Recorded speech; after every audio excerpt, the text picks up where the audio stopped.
This lesson is arc lengths, congruent chords, and congruent arcs. And we're going to solve problems using arc lengths, congruent chords, and congruent arcs. So, first thing, if you don't know what I mean when I say this is a symbol that you learned in Math 2, and that means congruent. So anytime you see that, I'm talking about congruent or equal, and I'm just being lazy. Okay, so an arc length is kind of like, it's the length of an arc, and it's a portion of the circumference. So the circumference is like the pizza crust on a pizza, and an arc length is just if you took one slice of pizza, what would just that crust be, kind of thing. Alright, so here's what you have to know. The formula for arc length, it usually looks like a cursive L, and it's going to equal x divided by 360. And we're going to times it by pi times diameter. And when I talk about x, I'm talking about the measure of the central angle. So x is the measure of the central angle, and d is the diameter of the circle. So it's just going to be a fraction times the circumference formula, which is pi times diameter. Alright, and when I'm talking about arc length, I'm talking about just the portion of the pizza crust. Just that part. Alright, so here's what we're going to do. We're going to use that formula, and we're going to find the length of each bolded arc. So hopefully you can see the ones in bold. And we are going to round to the nearest hundredth, which means 2 decimal places. So my formula is x divided by 360 times pi times diameter. X is the measure of the central angle. So my x is 107. I'm going to divide that by 360. Notice I'm putting that in parentheses. That's a big deal. Make sure you do that. I'm using the pi button on the calculator. And I know that my radius is 6, which makes my diameter 12. So I'm going to put all of this in my calculator, and then I'm going to round it to 2 decimal places. So I get 11.21. So it's pretty easy. And then we'll do the next one together. So this one's just a little bit different because 280 is the length around here. I need the length of the central angle that's making the bolded arc. So the first thing I'm going to have to do is 360 minus 288. And I get that that measure is 72. So my formula is going to be 72 divided by 360 times pi times the radius is 9.5, which makes the diameter 19. So I'm going to put all of this in my calculator, and then I'm going to round it to 2 decimal places. And I get 11.94. So, super easy formula. Make sure you didn't use 288 in the very beginning, because if you use 288, you would be finding the length of this arc, and that's not the one that was bolded. You wanted the little one. So you just have to know simple things like that. Just check to make sure you're actually finding the right thing. Okay. So I'm going to do the first one, and then I'm going to let you try the second one. So we're still going to find the length of the bolded arc. Oh my goodness. These don't even have bolded arcs. Okay, so this program, each time I try to change that to bolded, it changed it to bolder or bonded. Anyways, this one is actually going to tell us which arc to find, so we didn't even need that anyways, which makes me really frustrated. Okay, so we're going to find the length of CD. So I need the central angle that's inside CD, and then I know that arc BCD is a semicircle, which equals 180. So if I do 180 minus 68, I get 112.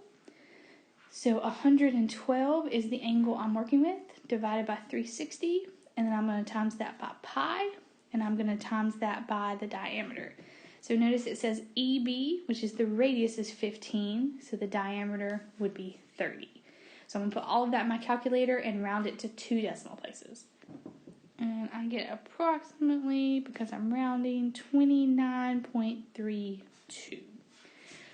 so what I want you to do is I want you to pause the video and I want you to try the second problem. And notice that you are finding a major arc that is KJG. So you know the measure of the arc that you're looking at, the measure of the angle has to be more than 180. So use that and see if we can figure this out. Okay, so when you do this one, the angle you're looking for is 334. That's because 95 plus 85 plus 95 plus 59 is 334. Then you're going to times that by pi and 21, and you get approximately 61.21. If you still need clarification, send me a message. Okay, so now let's look at some application problems. Because they like to put these on the EOC, and sometimes you'll see them on the ACT, and we just need to know how to do it.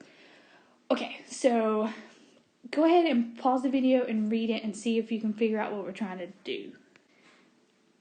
Okay, so a pendulum is swinging. The pendulum is 16 inches long. It's swinging back and forth, back and forth. It's making a 40-degree angle. Okay, so it's not a circle, but we still are talking about a central angle and the arc length. So we're going to use the same formula.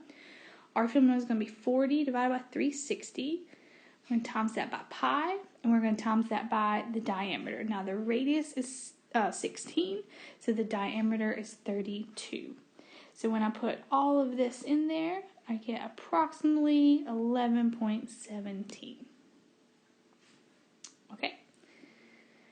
Alright, so I want you to pause the video and read the second one and see if you can figure out what it's talking about, and maybe even if you could draw the picture before we begin. So pause the video in 1, 2, 3. Okay, so a car traveled 280 feet. That's telling you that the arc length is 280. And it has a diameter of 150. So D equals 150. And we're trying to find the angle of rotation. So we're kind of working backwards to figure out what x equals. But, so the formula, remember, arc length equals x over 360 times pi times diameter. And so what we're going to do is we're going to work backwards. So I'm kind of going to just put this all together. So I'm going to divide both sides by 150 pi. If you do that in Desmos, you might want to put parentheses around 150 pi just to make sure you keep that together. So you get about 0.594, I'm rounding, and that's going to equal x over 360. So the only thing happening now is you're dividing by 360, so the only thing you do to get rid of that is to multiply both sides by 360.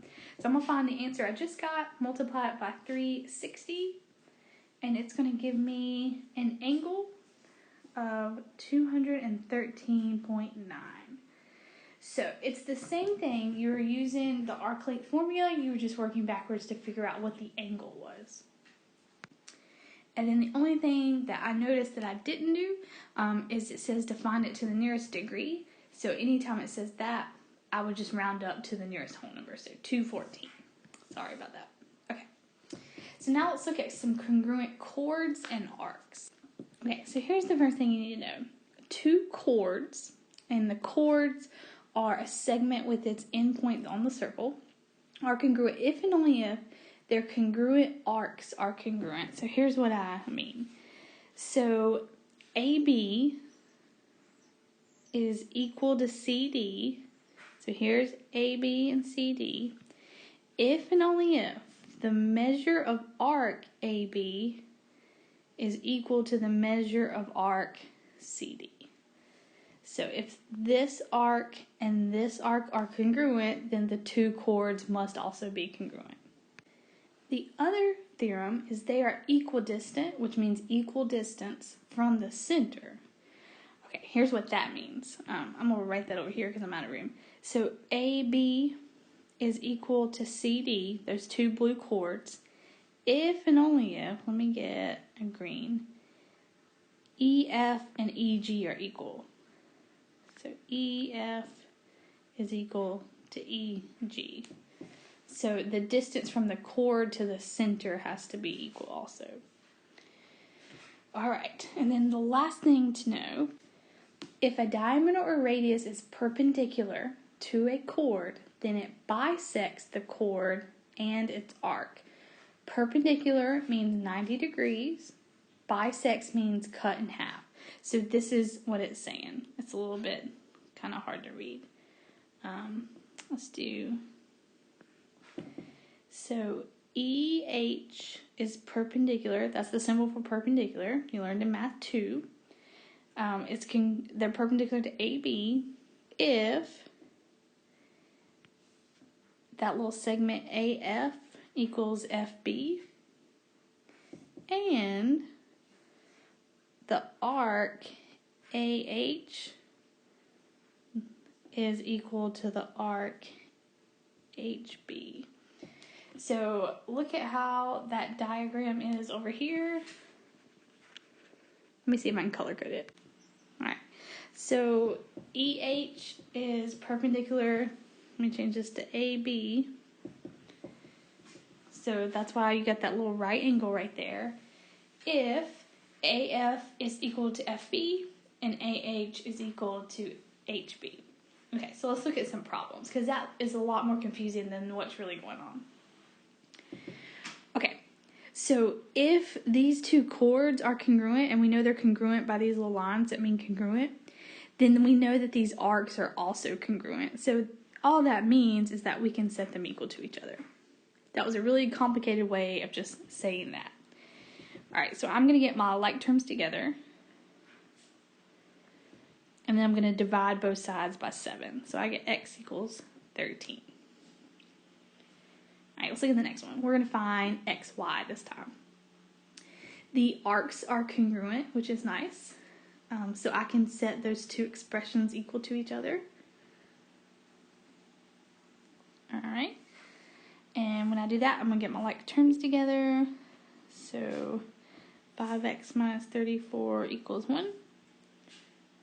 5x equals 35. I'm going to divide both sides by 5. X equals 7. And since I want to find the value of xy, I'm going to plug it into that expression. So 4 times 7 plus 1 gives me 29. So it's just saying, like, if the chords are equal, their arcs are equal. If the arcs are equal, the chords are equal. It's pretty just duh expressions, but it is what it is. Alright, so I want you to try this one. I want you to try both of them. I want you to pause the video and see if you can figure it out. So you're going to be setting some stuff equal to each other or remembering that circles equal 360. Hint, hint, hint. Alright, so if I know those two chords are equal, I know the two arcs are equal. So I'll set the other one to 6x minus 20. I know that an entire circle equals 360, so I added these all together to get 360. So I'm going to get my like terms together. I'm going to add 40 to both sides. And then I'm going to divide both sides by 12. So I get x equals 27. Hopefully that's what you got. Alright. Alright, so if I know that these little things are equidistant, they're making right angles, then I know that the arcs are equal to each other, so I'm going to set these two equal to each other. I'm going to get my like terms together.